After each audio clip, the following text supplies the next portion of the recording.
절씩 교독하고 마지막 절은 합독하시겠습니다. 제가 먼저 봉독하겠습니다. 모세가 모압 평지에서 느보산에 올라가 여리고 맞은편 비스가 산꼭대기에 이르매 여호와께서 길르앗 온 땅을 단까지 보이시고 또 온 납달리와 에브라임과 므낫세의 땅과 서해까지의 유다 온 땅과 내geb과 종려나무의 성읍 여리고 골짜기 평지를 소알까지 보이시고 여호와께서 그에게 이르시되 이는 내가 아브라함과 이삭과 야곱에게 맹세하여 그의 후손에게 주리라 한 땅이라. 내가 네 눈으로 보게 하였거니와 너는 그리로 건너가지 못하리라 하시매. 이에 여호와의 종 모세가 여호와의 말씀대로 모압 땅에서 죽어 벳부올 맞은편 모압 땅에 있는 골짜기에 장사되었고 오늘까지 그의 붙인 것을 아는 자가 없느니라. 모세가 죽을 때 나이 120세였으나 그의 눈이 흐리지 아니하였고 기력이 쇠하지 아니하였더라. 이스라엘 자손이 모압 평지에서 모세를 위하여 애곡하는 기간이 끝나도록 모세를 위하여 30일을 애곡하니라. 모세가 눈의 아들 여호수아에게 안수하였으므로 그에게 지혜의 영이 충만하니 이스라엘 자손이 여호와께서 모세에게 명령하신 대로 여호수아의 말을 순종하였더라. 그 후에는 이스라엘에 모세와 같은 선지자가 일어나지 못하였나니 모세는 여호와께서 대면하여 하시던 자요.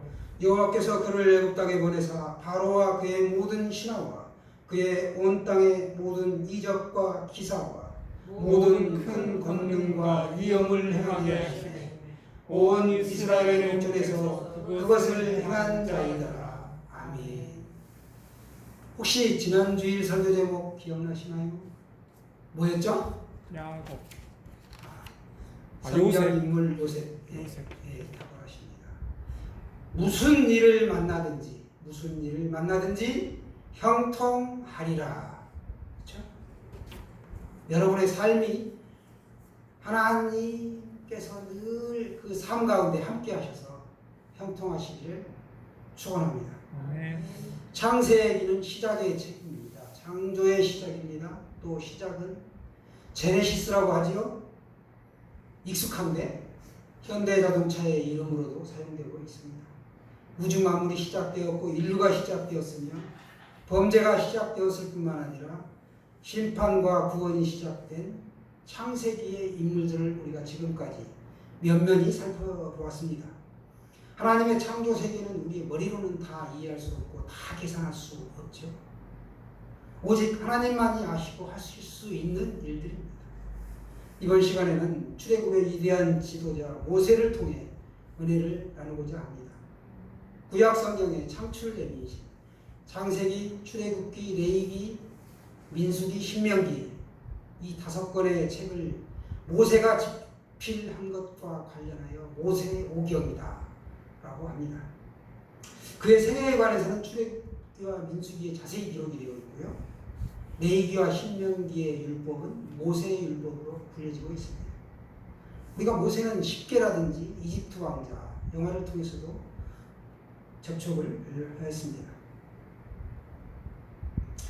모세는 변화산에서 엘리야와 또 예수님과 더불어 이렇게 함께 한자리에 이렇게 예수님을 뵙는 특권을 누렸습니다. 지금으로부터 대략 3,500~600년 전에 살았던 사람이 모세인데요. 그의 인생을 크게 40년 단위로 초반의 인생, 중반의 인생, 후반의 인생 이렇게 나누어 볼 수가 있습니다. 오늘 그렇게 살펴보도록 하겠습니다.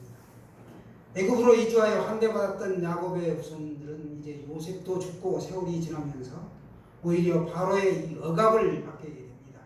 그것은 이스라엘 자손이 온 지면에 가득하게 되자 애굽의 바로가 위협을 느끼고 탄압을 시작하는 것이죠. 결국 이스라엘 백성은 박해와 견제 가운데 노예로 전락해버리고 맙니다. 심지어 바로는 이스라엘 사람들의 인구 증가를 막기 위해 히브리 산파 십브라와 부하에게 해산을 도울 때 아들이거든 죽이고 딸이면 살려두라고까지 명령했습니다. 그러나 산파들이 하나님을 두려워하였기 때문에 애굽 왕의 명령을 어기고 남자 아기들을 살려둡니다. 이스라엘 백성들은 더욱 강하고 흥왕해져가죠. 이렇게 되자 바로는 그의 모든 백성에게 명령하기를 아들이 태어나거든 너희는 그를 나일강에 던지고 딸이거든 그냥 살려두라 이렇게 명령하였습니다. 이때 이제 모세가 태어나게 되죠. 모세는 네이지파 아므람과 그 어머니 요게벳 사이에서 셋째로 태어나게 됩니다. 첫째는 누나 미리암이었고 둘째는 모세보다 3살 더 많은 아론이었습니다.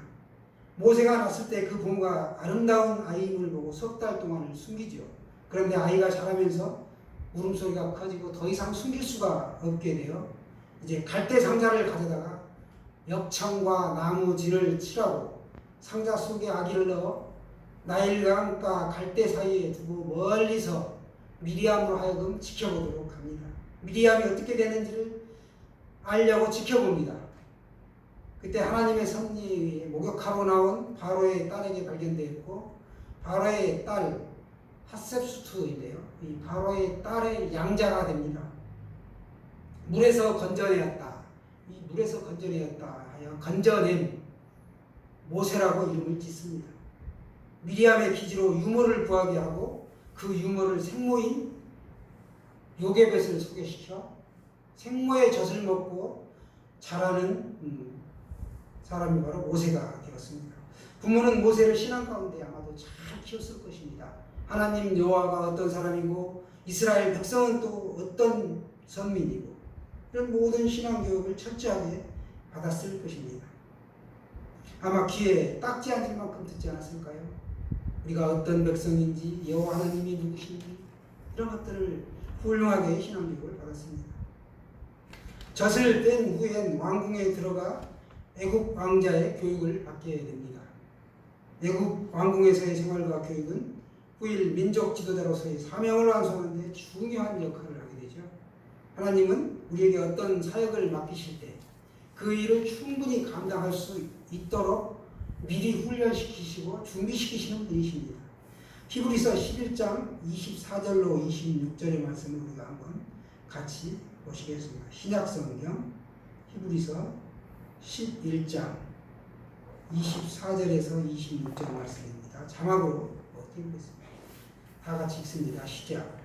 믿음으로 모세는 장성하여 바로의 공주의 아들이라 칭함받기를 거절하고 도리어 하나님의 백성과 함께 고난받기를 잠시 죄악의 낙을 누리는 것보다 더 좋아하고 그리스도를 위하여 받는 수모를 애굽의 모든 보화보다 더 큰 재물로 여겼으니 이는 상 주심을 바라봅니다.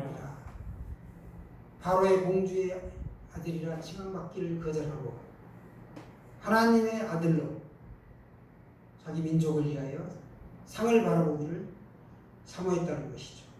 애굽 왕실에서 영화를 누리며 일평생을 호요식하며 보낼 수가 있었는데 그 애굽의 학정에서 신음하고 있는 동족들을 내가 구출할 그런 마음이 열망이 가득했죠. 내가 동족을 구출할 것인가 왕자로서의 편안한 삶을 살 것인가 이 선택하는 갈림길에 서게 되는데 사건이 발생되죠. 모세가 40 되었을 때 어느 날 이스라엘 동족을 때리는 애굽인을 보고 그만 혈기가 일어나 쳐 죽이고 말았습니다. 이튿날 발각되어 애굽을 탈출하여 미디안으로 도망을 가죠. 동족을 애굽 학대에서 구출하는 그 의욕에 불타 있었지만 모세의 힘으로는 할 수가 없었습니다. 살인자만 된 것이죠. 여기까지가 모세의 초반 인생입니다. 자, 미디안으로 도망한 모세는 그곳 제사장 이드로의 양떼를 돌보는 목자가 되었습니다. 거기서 십보라와 결혼하여 아들 게르솜을 얻습니다. 내가 타국에서 나그네가 되었다는 뜻이죠. 게르솜. 중반 40년 동안의 평범한 목자 생활은 애굽 왕자로서의 자만심을 씻어내고 하나님이 쓰시기에 합당한 사람으로 훈련받는 기간이었습니다.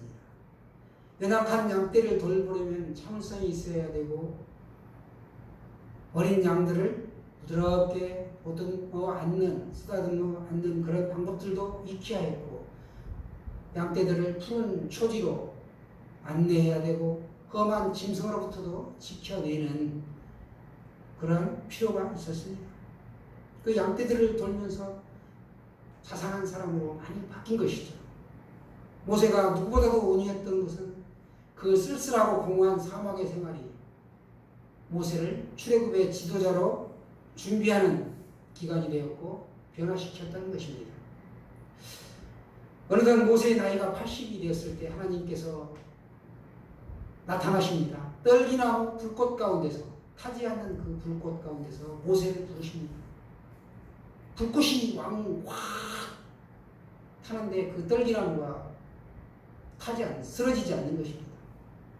그러면서 하나님이 내가 쏜 것은 거룩한 것이니 신발을 벗으라 이렇게 말씀하십니다. 그리고 말씀하시죠. 애굽에서 시달리는 이스라엘 백성들을 약속의 땅 가나안으로 인도하라는 사명을 주십니다. 이 중대한 사명을 놓고 이제 모세는 그들이 믿지 않을 것입니다. 하나님 제가 어떻게 하면서 이렇게 망설이게 되죠. 이렇게 망설이는 모세에게 하나님께서는 내가 반드시 너와 함께 있겠다 이런 표시로 내 손에 있는 것이 무엇이냐 하고 묻죠. 지팡이입니다. 지팡이를 땅에 던지라. 말씀에 순종하여 모세가 지팡이를 땅에 던지자 뱀이 되었습니다.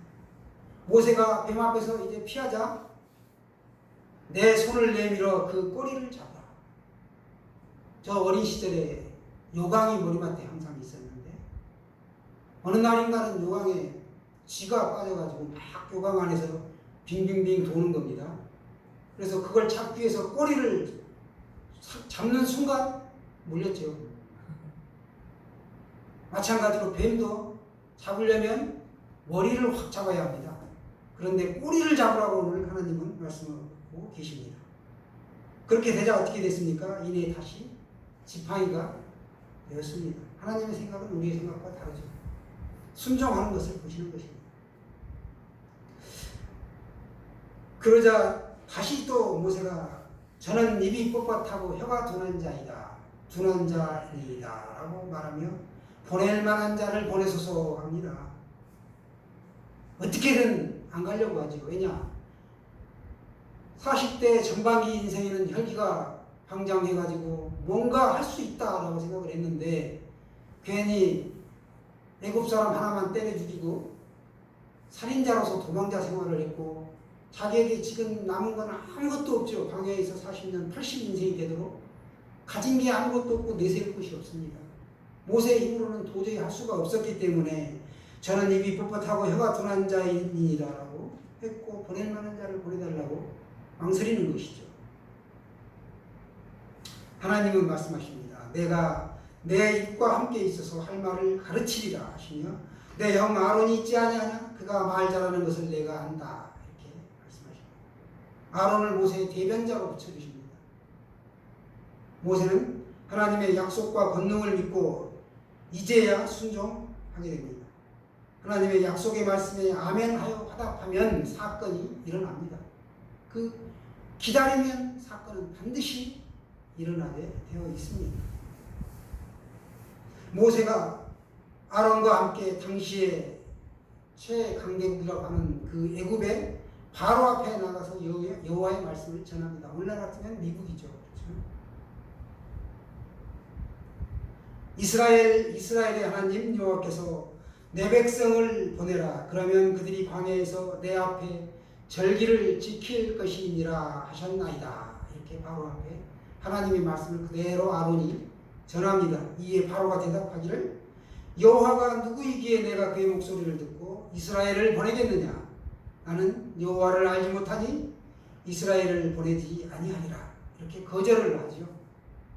바로의 마음이 완악하여 이스라엘 백성을 더욱 학대하며 보내지를 않습니다. 이에 여호와 하나님은 바로와 애굽에 첫 번째 재앙을 내리지만 역시나 듣지 않습니다. 계속하여 10번째 재앙이 내리게 되죠.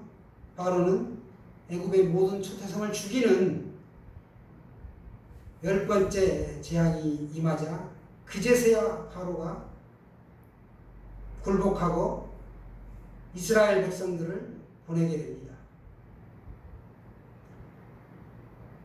이스라엘 백성들의 그 출애굽한 엑소더스라고 하죠. 애굽을 탈출하는 이집트인데요. 그 탈출하는 백성의 성경에 기록하기를 백성의 숫자가 장정만 60만이었다. 여자와 어린아이, 노약자들은 여기에 포함이 안 된 것입니다. 어린 연장자까지 합치면 좋기 200만, 300만 명은 되었을 것이다 라고 추산하고 있습니다. 애굽의 군대는 홍해를 삼켜버렸고 무리바의 쓴물은 단물이 되었고 이 40년 동안 만나와 메추라기로 먹여주셨습니다. 그날 먹을 걸 주셨다는 것이죠. 단지 너희는 여호와 하나님을 신뢰하기만 하면 먹을 것이 공급되었고 그들이 입고 있는 신발과 옷이 헤어지질 않았습니다. 민수기 12장 3절에는 이 사람 모세는 온유함이 지면의 모든 사람보다 더하더라. 아멘입니까? 원래 모세의 성품은 급하고 난폭했습니다. 애굽 사람을 쳐서 죽여서 시체를 유기까지 하죠. 모래 밑에 묻습니다. 처음 십계명 두 돌판을 받아왔을 때 40일 만에 땅에 내려와 보니까 아론과 백성들이 은금 폐물을 모아 금송아지 우상을 만들어 놓고 그 금송아지를 향하여 애굽에서 우리를 인도하여 낸 신이 여기 있다라고 그 신을 모시고 섬기고 있고 우상 숭배하는 것을 보고 돌판을 던져 깨뜨려 버립니다. 그리고 그 자리에서 네 자손에게 명하여 원수에게 조롱거리가 된 자들 3,000명을 살육하였습니다. 이런 모세가 하나님과의 그 교제를 통하여 세상 누구보다도 온유한 성품으로 변화된 것이죠. 오늘 본문 34장은 모세의 죽음을 기록하고 있습니다. 여호와께서 모세를 여리고 맞은편 비스가 산 꼭대기에서 이제 말씀하시죠. 너는 가나안 땅을 바라보기만 할 뿐 들어가지는 못하리라 라고 말씀하셨습니다. 모세가 약속의 땅에 들어가지 못한 결정적인 이유는 무엇인가 하면 하나님의 영광을 드러내지 않고 자기를 내세웠기 때문에 그렇습니다. 이스라엘 백성들이 흰 광야 지역에 가데스의 무리바, 즉 익산시 하면 가데스죠. 거기에 동산도 아니면 여기 모현도 이 무리바라는 지역에서 목이 말라가지고 백성들이 아우성을 칩니다. 그때 하나님이 반석을 명하여 물을 내라 했는데 모세가 화가 나가지고 반석을 지팡이로 땅 떼칩니다. 그러면서 우리가 너희를 위하여 물을 내랴. 우리가 자기를 드러낸 거죠. 자기와 자신의 형 아론이 우리죠. 우리가 하면서 하나님의 권능을 자기 것인 양 백성들에게 내세운 것이죠. 여러분 나를 내세우면 하나님의 영광이 가려집니다. 출애굽한 이스라엘 백성들에게 자신을 드러낸 것입니다. 백성을 40년 이끈 위대한 지도자 이 모세도 죄에 대해서는 공의의 하나님 앞에서 심판을 받을 수밖에 없습니다. 이것은 결국 모세로 대표되는 하나님의 율법의 이 구약의 율법을 가지고는 하나님의 나라에 들어갈 수가 없다는 것이죠. 오늘날은 은혜의 시대입니다. 오직 예수 그리스도, 이 예수 그리스도의 보혈의 피공로에 의하여 값없이 선물로 우리가 구원을 받았습니다. 이 얼마나 감사한 일입니까? 모세는 마지막으로 하나님께 구합니다. 여호와의 해중이 목자 없는 양과 같이 되지 않게 하옵소서 기도하였고 하나님은 후세 지도자를 세우라고 합니다. 모세가 눈의 아들 여호수아에게 안수하여 세대교체가 이루어지죠. 모세가 죽을 때의 나이가 120세였다. 홍수 심판 이후에 사람의 적정한 연령이 120세가 되면 죽도록 만들어졌는데 그때 우리 일반 사람들은 아프고 병들고 기력이 쇠하였지만 모세는 눈이 흐리지 아니하였고 기력이 쇠하지 아니하였다. 하나님의 섭리 가운데 부르심을 받은 것이죠. 그러니까 육신으로는 가나안 땅에 들어가지 못했지만 영으로는 하나님 나라에 들어간 것입니다. 오늘 보시면 여호수아와 갈렙을 제외하고 불순종한 1세들은 전부 다 광야에서 죽었고 남은 이스라엘 자손이 모세를 위하여 30일을 애곡합니다. 이스라엘의 장례 문화는 사람이 죽으면 보통 평균 30일을 곡하도록 되어 있습니다. 하나님께서 모세를 부를 때 특별하게 두 가지 호칭을 사용하고 있는 걸 볼 수 있는데요. 여러분이 가지고 계신 성경을 한번 보시면 5절에 여호와의 종 모세가 라고 나옵니다. 여호와의 종이라고 모세를 지칭하고 있습니다. 또 하나는 10절에 그 후에는 이스라엘의 모세와 같은 선지자가 일어나지 못하였나니 선지자가 일어나지 못했다. 선지자라고 말씀하십니다. 모세는 여호와께서 직접 대면하여 알던 자요 또 온 이스라엘 목전에서 큰 권능과 위엄을 행하였던 하나님의 일꾼입니다. 그래서 이 땅에서 모세와 같은 선지자가 다시는 일어나지 못했다. 나타나지 않았다는 것이죠. 모세는 하나님께 훌륭하게 쓰임받는 위대한 일꾼이었고 하나님의 사람으로 모범을 보인 사람입니다. 하나님의 섭리가 오늘 우리들의 삶에도 역사하고 계심을 믿으시길 바랍니다. 성도로서 우리가 이 땅을 살아갈 때 우리 믿음의 좋은 본보기가 구약에 이렇게 쭉 시리즈로 설교했던 인물들이라는 것이죠. 특별히 오늘 모세를 통하여 후계자인 여호수아에게 안수하여 신앙이 계승되고 다시 이스라엘의 지도자로 세우는 걸 볼 수 있습니다. 모세의 삶은 첫 40년은 뭔가 할 수 있다. 자만에 차 있던 삶이었다면 중반에 살면 저는 아무것도 아닙니다. 하나님하고 오직 광야에서 하나님만 바라보았던 그런 삶이었고 후반에 또 40년의 인생은 하나님이 쓰시기에 말랑말랑한 좋은 사람으로 하나님이 쓰시기에 껄끄러운 부분이 내 성품만 있다면 쓰실 수가 없죠. 그걸 연단받고 하나님과 교제하는 가운데 지면에서 이 세상에서 모세보다 더 온유한 자가 없더라. 선지자로서 여호와의 종으로서 하나님께 훌륭히 쓰임받았다는 것을 우리가 오늘 깨달을 수 있습니다. 저와 여러분이 이 신앙의 본보기가 되는 모세를 통하여 온유한 성품으로 또 날마다 신앙이 영적으로 성장하시기를 간절히 축원합니다.